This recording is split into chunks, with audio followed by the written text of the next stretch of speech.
This is HER04,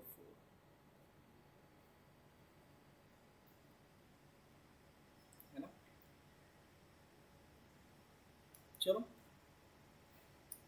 conservation of the third law, क्या कर रहे थे, कंजर्वेशन ऑफ एंगुलर मोमेंटम।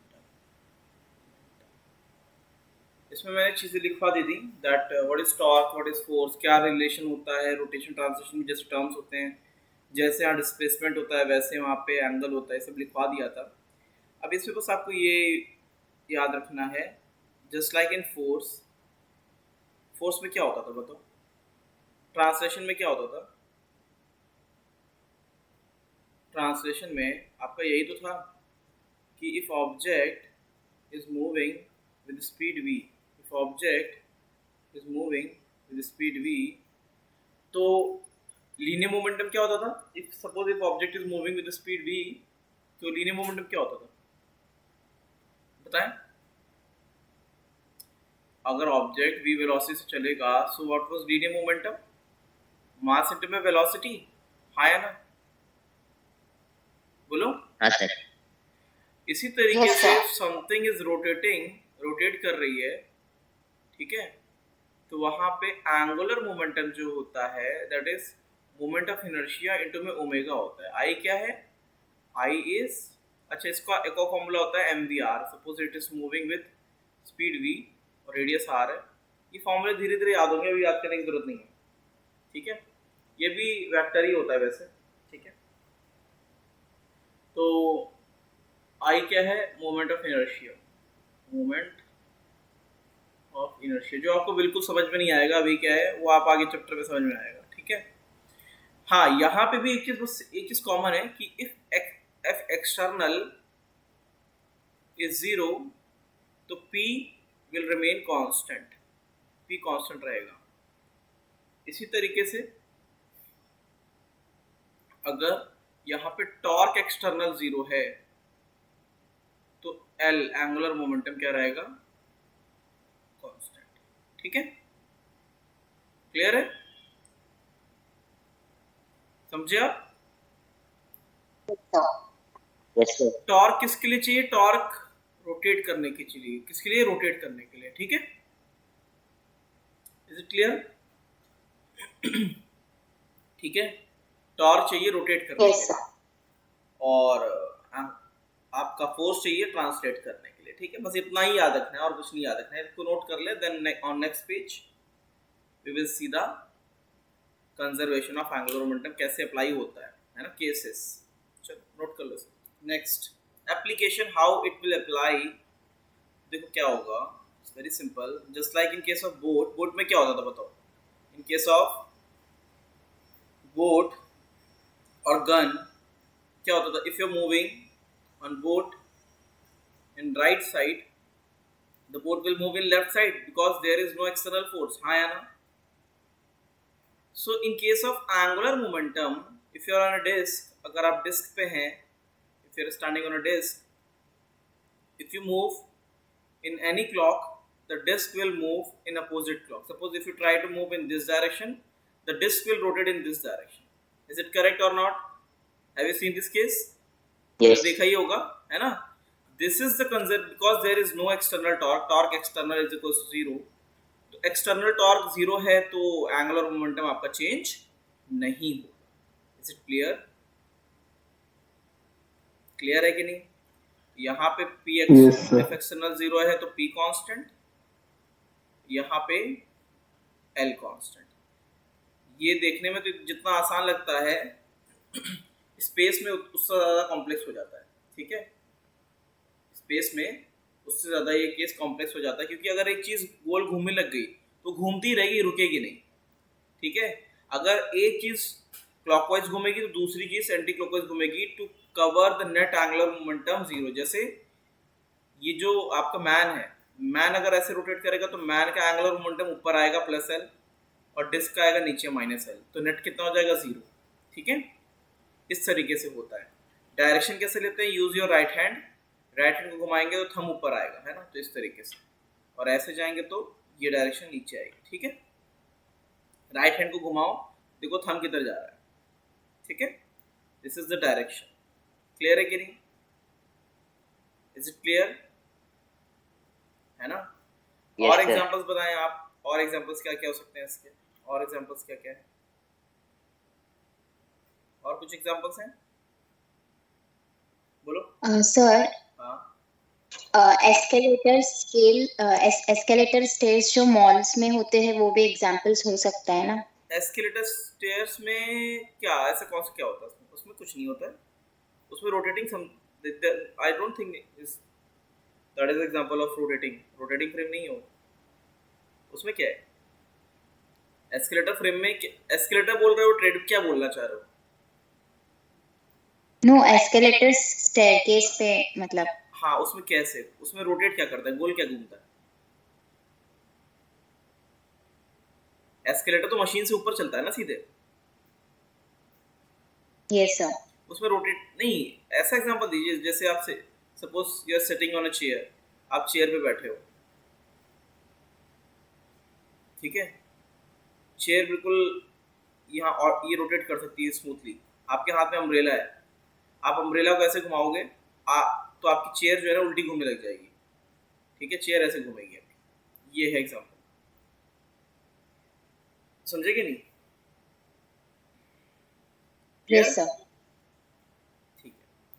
और बेस्ट एग्जांपल क्या हो सकता है इसका? और एग्जांपल क्या हो सकता है, इतना नोट कर लो पहले आप। नेक्स्ट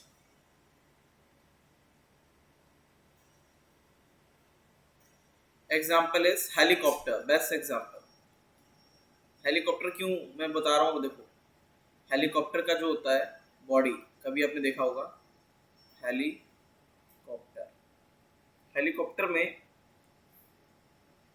दो फैन होते हैं, मालूम है कि नहीं मालूम है? ये आपका उसका बॉडी हो गया,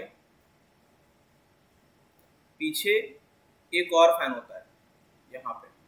एक तो ये हो गया आपका, ये बॉडी हो गया, यहाँ पे एक मेन रोटर होता है ऐसे, ये फैन होता है। इसके अलावा यहाँ पे भी एक फैन होता है, ठीक है। ये टॉर्क देता है, इट प्रोवाइड टॉर्क, है ना, that will provide you external torque. अब क्या होता है, हेलीकॉप्टर का फैन ये ऐसे घूमेगा तो हेलीकॉप्टर की बॉडी उल्टी घूमने की टेंडेंसी रखती है, because of conservation of angular momentum. Because of conservation of angular momentum, अगर फैन क्लॉकवाइज घूमेगा तो ये एंटी क्लॉकवाइज, है ना, इस तरीके से। तो ये फैन क्या करता है, this fan will provide you external torque, की बॉडी को घूमने नहीं देगा, ठीक है, ये बॉडी को घूमने नहीं देता है, समझे कि नहीं? तो helicopter is the best example of conservation of angular momentum. अगर ये फैन हटा दो तो कभी भी देखना हेलीकॉप्टर अगर क्रैश करता है तो गोल गोल घूमते हुए करता है कि नहीं करता है ना? हाँ सर। हेलीकॉप्टर क्रैश अगर आप ऑब्जर्व करोगे तो वो गोल गोल घूमते ही करेगा, क्यों? क्योंकि उसका ये वाले फैन से सिंक्रोनाइजेशन गड़बड़ हो जाता है, ठीक है। इस वाले फैन से सिंक्रोनाइजेशन गड़बड़ हो जाता है तो क्रैश करने लग जाता है, ठीक है। अभी मैं आपको वीडियो दिखाऊंगा तो उससे समझ में आएगा। तो helicopter is the best example of conservation of angular momentum, ठीक है। चलो इसे बना लें, फिर मैं अभी बताता हूँ। यस बोलो सर। ठीक है। तो इस तरीके से अगर कोई पूछे, सो कंजर्वेशन ऑफ एंगुलर मोमेंटम के एग्जांपल्स, मतलब आपको पता होना चाहिए कि what is conservation of angular momentum. अगर एक बॉडी एक क्लॉक पे घूम रही है तो दूसरी बॉडी दूसरी अपोजिट क्लॉक में घूमेगी for conservation of angular momentum, ठीक है। Is it clear? बोलो भाई, क्लियर है? Yes sir. अगला है, next is Yes, sir. Conservation the last, आखिरी वाला है। तीन हो चुके हैं, एनर्जी हो गया, लिनियर मोमेंटम हो गया, एंगुलर मोमेंटम हो गया। The last one is conservation of charge. Conservation of charge, ये सबसे सिंपल होता है, इसमें कुछ होता ही नहीं है। चार्ज तो पता ही क्या होता है, चार्ज मतलब इलेक्ट्रिकल प्रॉपर्टीज की वजह से इलेक्ट्रिकल फोर्स आता है, अट्रैक्शन और रिपल्शन। तो कंजर्वेशन ऑफ चार्ज में क्या होता है, नेट चार्ज, नेट इसका statement, net charge of the universe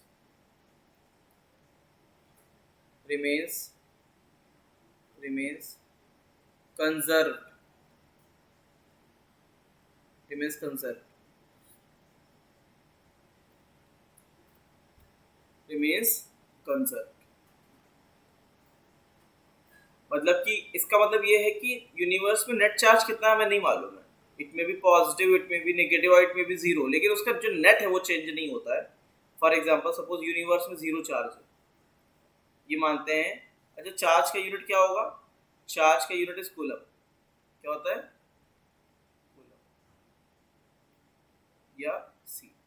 ठीक है, सपोज यूनिवर्स में जीरो चार्ज, जीरो चार्ज, तो इसमें यूनिवर्स में कैसे इसके वो बन सकते हैं सेट्स?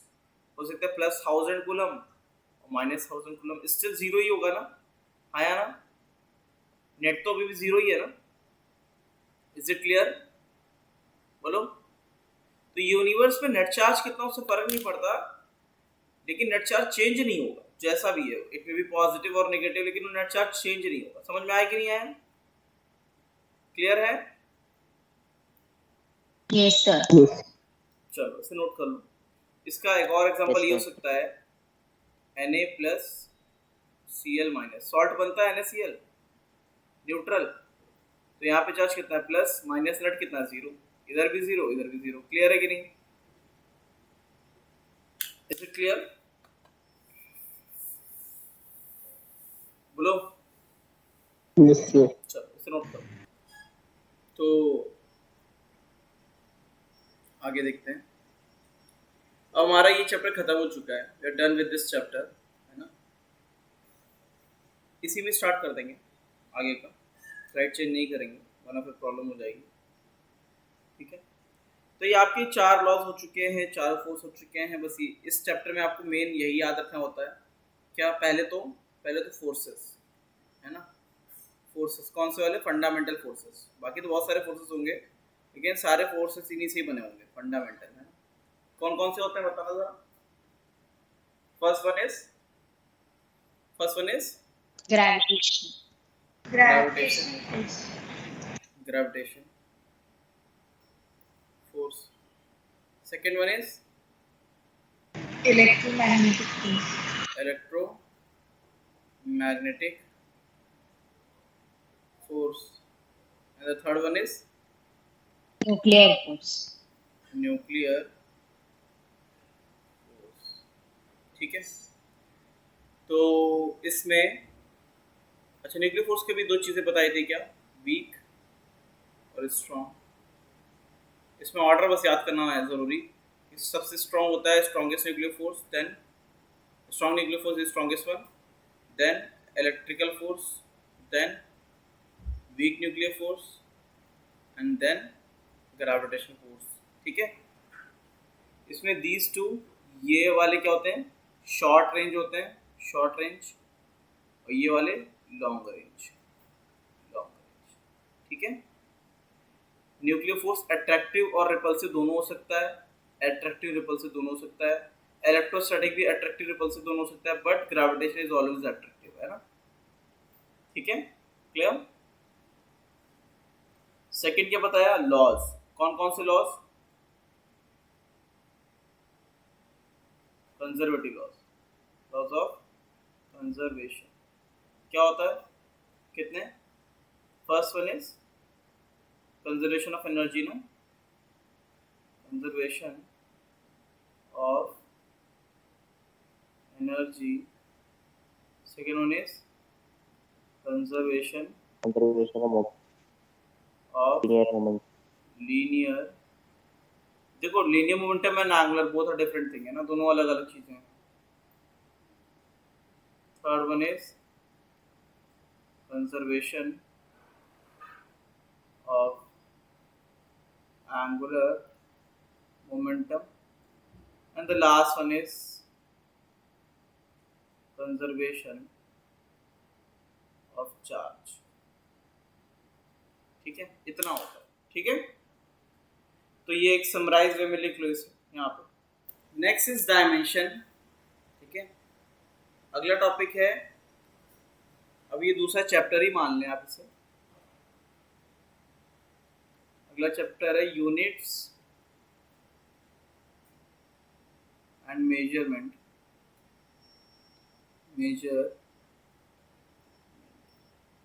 इसमें सबसे पहले क्या पढ़ोगे आप?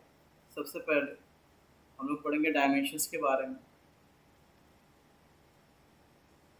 डायमेंशंस के बारे में, ठीक है। फिर डायमेंशंस खत्म होने के बाद एरर्स, फिर उसके बाद वैसे मेजरमेंट जो है ये आपके पैकेज में है नहीं, एक्चुअल में ये आपके 12th में दिया हुआ है, लेकिन अगर टाइम मिला तो ये करवा देंगे, क्योंकि ये आपके 12th में रिपीटिशन में पढ़ोगे आप, है ना। अगर यहाँ पढ़ाया तो फिर से पढ़ोगे। तो मेजरमेंट में क्या आता है, वर्नियर कैलिपर, है ना, वर्नियर आता है, वर्नियर कैलिपर, स्क्रू गेज। तो ये आपके 12th में दिया है, फिर से पैकेज में कुछ ऑर्डर अलग है, लेकिन स्टिल अगर टाइम मिला तो ये करवा दूंगा मैं। तो सबसे पहले डायमेंशंस करेंगे, फिर एरर्स करेंगे, देन मेजरमेंट, ठीक है। Is it clear? क्लियर है भैया सबको? इनको एक तरीके से तीन चैप्टर्स ही मान लीजिए, एक ही चैप्टर में ये 3 टॉपिक है, बड़े बड़े नहीं है, मतलब कि अलग अलग टॉपिक है। डायमेंशंस अलग है, एरर अलग है, मेजरमेंट अलग है। क्लियर? Is it clear? अब डायमेंशन से स्टार्ट करेंगे, तो डायमेंशंस में क्या क्या देखेंगे वो देख लो। तो जब डायमेंशन स्टार्ट करेंगे तो डायमेंशंस के टॉपिक देख लो। सबसे पहले क्वांटिटी क्या होती है ना, quantity and types of quantities, ठीक है। इसके बाद क्वांटिटी होने के बाद मेजरमेंट की डेफिनेशन देखेंगे फिर, है ना। यहीं पे लिख लो इसे, यहीं पे दोबारा बढ़ा दो।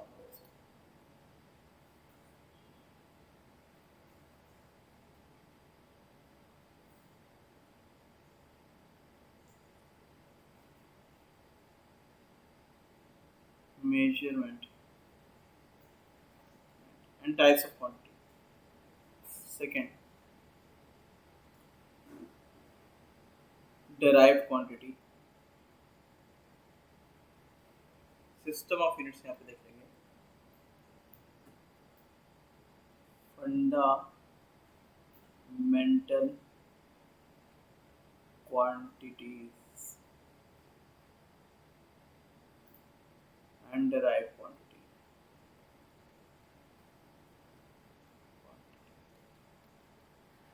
इसके बाद after that system of units. इसके बाद फॉर्मूला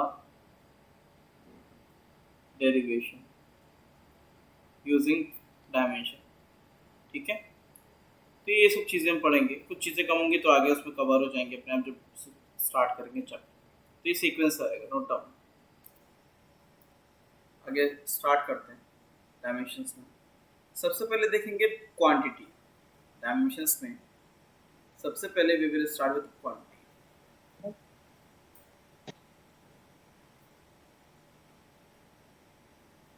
क्या होती है क्वांटिटी?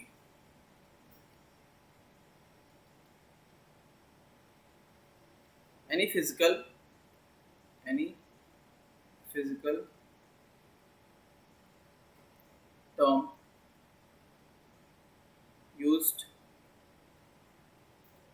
to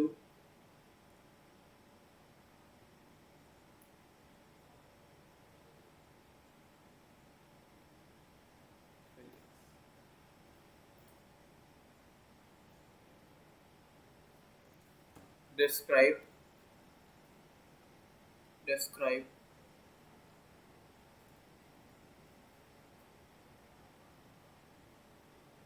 a unit ऐसा नहीं, to describe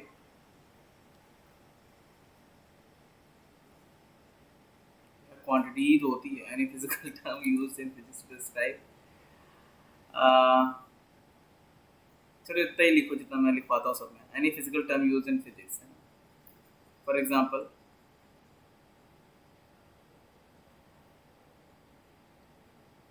के लिए यहाँ पे नोट कर लो, क्वांटिटी क्या होगी?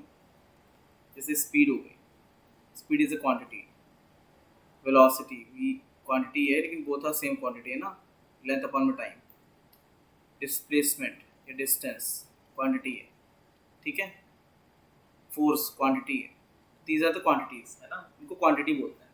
कोई भी लेंथ हो गया, लेंथ मास टाइम, लेंथ हो गया, length is distance, length mass time, कुछ भी जो भी फिजिक्स में जितने टर्म यूज करते हो we call it quantity, any physical term use in physics, है ना, ठीक है, कोई भी टर्म, ठीक है।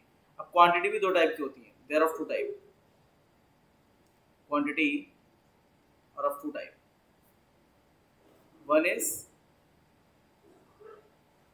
फंडामेंटल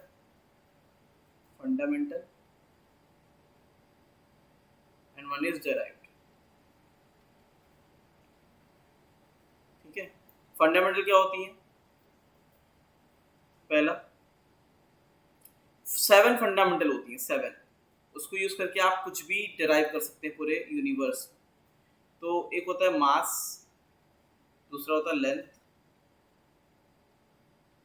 तीसरा टाइम, मास लेंथ टाइम, चौथा टेम्परेचर, पांचवा luminous intensity, sixth amount that is mole होता है, मोल पढ़ा होगा ना केमिस्ट्री में, ठीक है, एंड द सेवेंथ वन थे मास लेंथ टाइम टेम्परेचर, हो गया current, last one is current. So 7 fundamental, using these 7 fundamental quantities you can derive any other quantity in the universe, है ना। derive quantity क्या होती है? जैसे अच्छा, मास को m से शो करते हैं, m से, वो आगे सब दिखा दूंगा मैं, इसको l से, इसको t से, इसको केल्विन से, ल्यूमिनस इंटेंसिटी को कैंडेला से, अभी पूरा टेबल दिखा देंगे, परेशान हो तो। इसको मोल से शो करते हैं, करंट को एम्पेयर से, ठीक है। अब derive quantity क्या हो गई है? जैसे स्पीड हो गया, है ना, स्पीड क्या हो जाएगा? लेंथ अपॉन में टाइम। तो देखो, length is fundamental, time is fundamental, speed क्या है? डिराइव्ड वाला हो गया, किसमें आ गया? डिराइव्ड, समझ गए। So any quantity that you derive using the fundamental quantity is called derived quantity, ठीक है। जैसे एक्सेलरेशन हो गया, एक्सेलरेशन वो क्या होता है? स्पीड चेंज अपॉन में टाइम। तो ये क्या हो गया? स्पीड क्या हो जाएगा? लेंथ अपॉन में टाइम, है ना। तो कितना हो गया? L/T²। तो देखो क्या हो गया, ये भी डेराइव क्वांटिटी हो गई है ना, डेराइव क्वांटिटी, ये फंडामेंटल, ठीक है। क्लियर है? Is it clear? Yes sir. ठीक है। तो quantity are of two type, one is fundamental and one is derived. Quantity कुछ नहीं है, कोई भी फिजिक्स का टर्म जिससे लेंथ मास टाइम कुछ भी होता है उसको क्वांटिटी बोलते हैं, ठीक है। इसको देखें, एक मिनट वेट करें, मैं आपको पूरी फाइल बना के भेजे दे रहा हूँ, फाइल नहीं क्रॉप करके दिखा दे रहा हूँ कि फंडामेंटल क्वांटिटीज कौन कौन सी हैं, ठीक है। देखो एक चीज़ याद रखना, फंडामेंटल क्वांटिटीज में एक तो 7 फंडामेंटल क्वांटिटीज आती हैं, उसके साथ 2 सप्लीमेंट्री यूनिट्स भी आती हैं, सप्लीमेंट्री यूनिट्स। तो उसके लिए एक मिनट वेट करना। Yes sir. तो ये फंडामेंटल, आपके ये फंडामेंटल डायमेंशंस हैं। फर्स्ट वन इज, अच्छा मैं यहाँ पे ये यूनिट है, वो अभी ऐसा यूनिट छोड़ देना, वो मैं समझा दूंगा कि क्या होता है। अभी यूनिट सिंबल देख लो, यूनिट का सिंबल, ठीक है, ये सिंबल है, यूनिट सिंबल, और डायमेंशन सिंबल। यहाँ पे डायमेंशन को कैसे शो करेंगे वो भी देख लो, डायमेंशन सिंबल। तो देखो क्या होगा, पहला होता है 7, ये 7 फंडामेंटल है ना, ऊपर की 7 फंडामेंटल है। फर्स्ट इज लेंथ, लेंथ को SI में मीटर में मेजर करते हैं, यूनिट का साइन स्मॉल है, लेकिन डायमेंशन का साइन कैपिटल है। मास kg, इसको कैपिटल N से शो करेंगे, टाइम को T से शो करेंगे, इलेक्ट्रिक करंट को एम्पेयर से शो करेंगे, थर्मोडायनेमिक टेम्परेचर को केल्विन से शो करेंगे, अमाउंट ऑफ सब्सटेंस को MOL से ही शो करेंगे, कैंडेला को CD से ही शो करेंगे, ठीक है, इस तरीके से। तो ये 7 फंडामेंटल डायमेंशंस हो गए, 7 है ना, 7 फंडामेंटल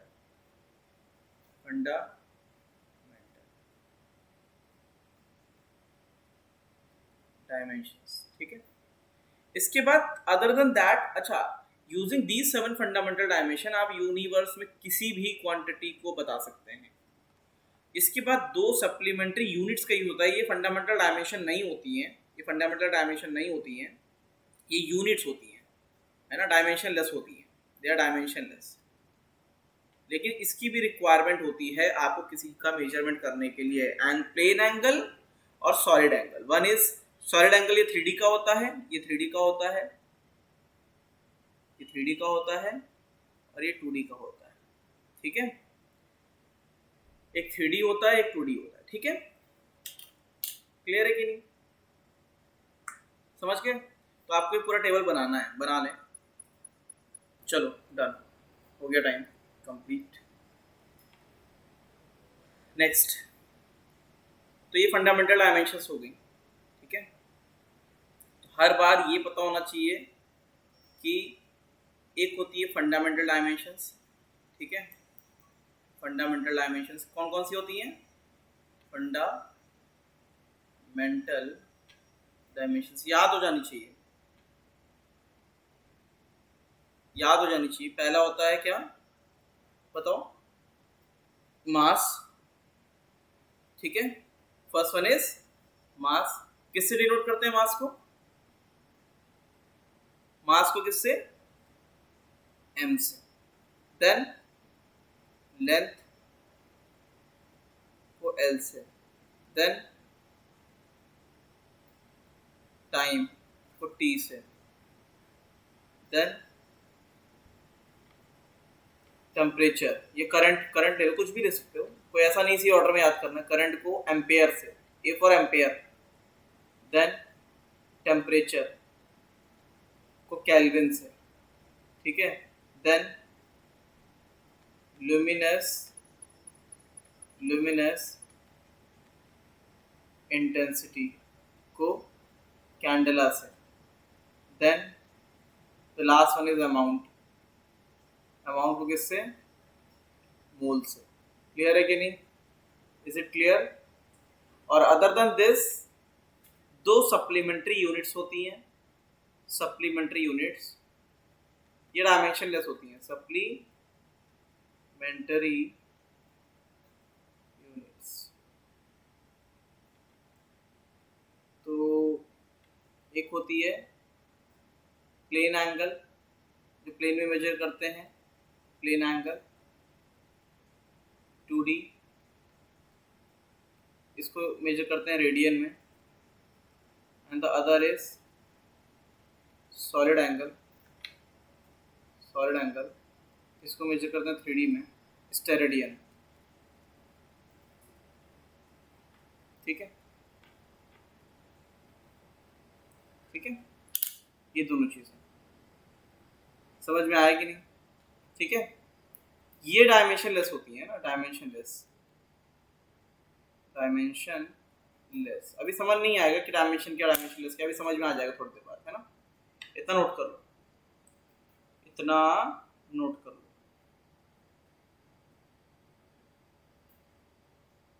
है ना। यूनिट्स क्या होती है?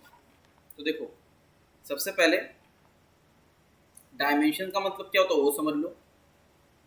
डायमेंशन, इसका मतलब होता है अ क्लास डिफाइन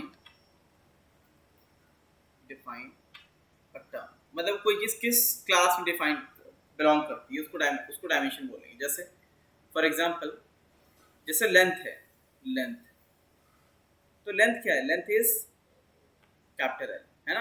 अब लेंथ आपका सेंटीमीटर में भी यू कैन मेजर, मीटर में भी यू कैन मेजर, बट वो रहेगा एल ही, ठीक है। स्पीड है, स्पीड क्या होती है? लेंथ अपॉन में टाइम, तो एल बाई टी, ये उसका डायमेंशन हो गया। क्या हो गया? डायमेंशन। क्लियर है कि नहीं? तो ये इसके डायमेंशंस हैं। और यूनिट क्या होता है? यूनिट होता है, यूनिट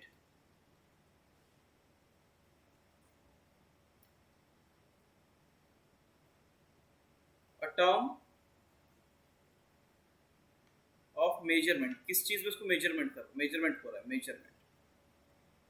फॉर एग्जांपल, अगर आप लेंथ को मेजर करते हैं, लेंथ, तो लेंथ का डायमेंशन क्या है? लेंथ का डायमेंशन इज एल, तो ये इसका डायमेंशन हो गया, है ना।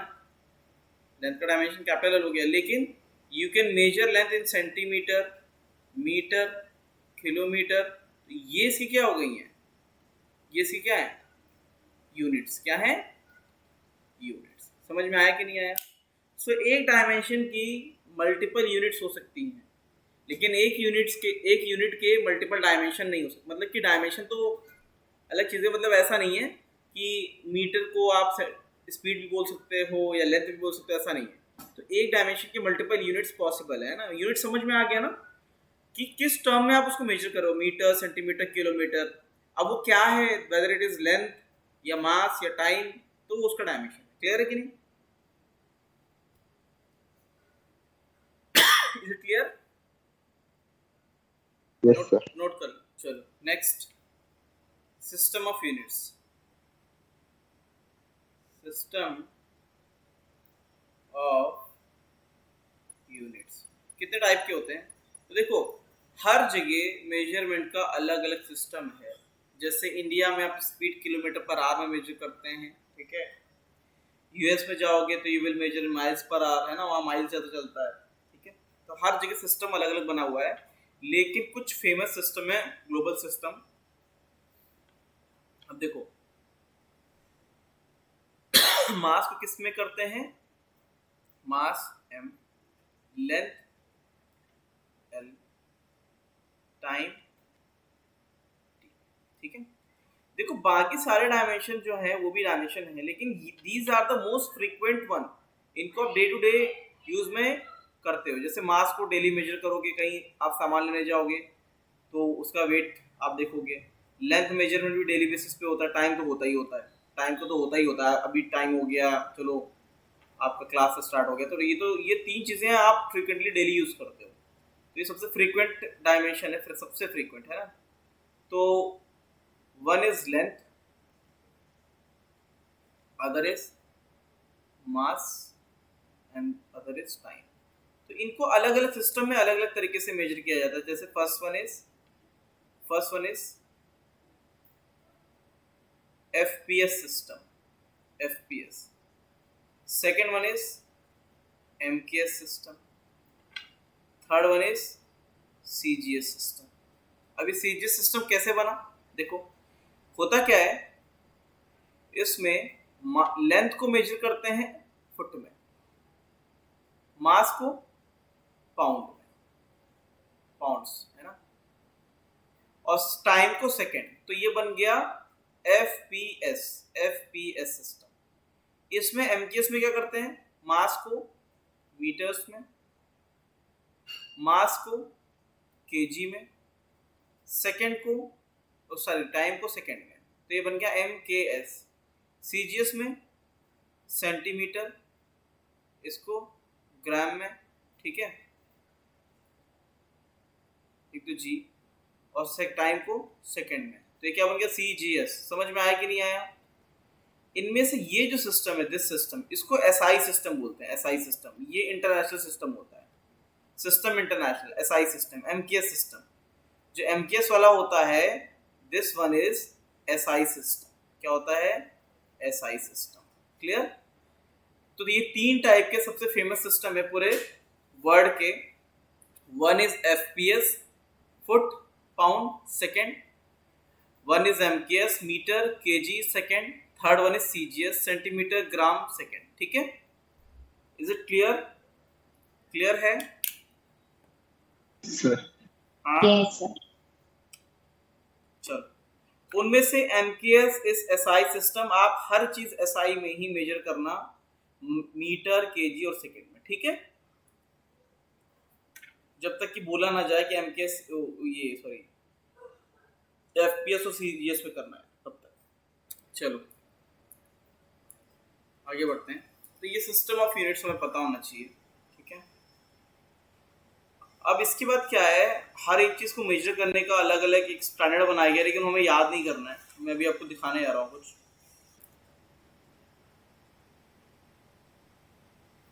चलो यहाँ पे क्या होता है, अब आगे के टर्म हमें क्या देखने हैं। फंडामेंटल डायमेंशन तो आपको याद ही होंगे। तो फंडामेंटल डायमेंशंस आपके हो गए, फंडामेंटल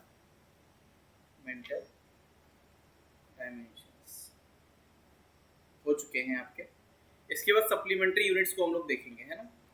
फंडामेंटल याद होगा कि अभी याद करना है? अगर मैं पूछूं तो बगैर कॉपी देखे बता पाओगे कौन कौन से हैं? बोलो क्या क्या है? मास, अगला लेंथ, लेंथ, बगैर कॉपी देखे बताना। मास, लेंथ और टाइम, टाइम। कॉपी देख रहे हो? Mass, length, time, current, temperature. Temperature. इतना टाइम कॉपी देखने में ही लगता है। Temperature, next luminous intensity, luminous intensity. ये रोशनी मतलब कि कितना ब्राइटनेस है उसके हिसाब से है कि कितना वहाँ पे लाइट है, लुमिनस इंटेंसिटी। और लास्ट में क्या है? अमाउंट, अमाउंट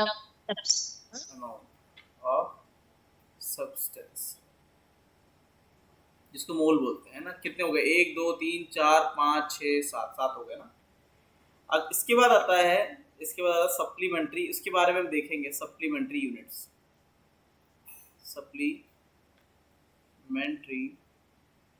यूनिट्स तो ये दो होती हैं। One is plane angle, another is solid angle. Plane angle क्या होता है वो देखते हैं पहले, ठीक है। सबसे पहले देखेंगे, we will start with plane angle, ठीक है। तो प्लेन एंगल क्या होता है? प्लेन एंगल को बचपन से मेजर कर रहे हो, किसमें? 2D में। किसमें मेजर करते हैं? इन 2D में मेजर करते हैं।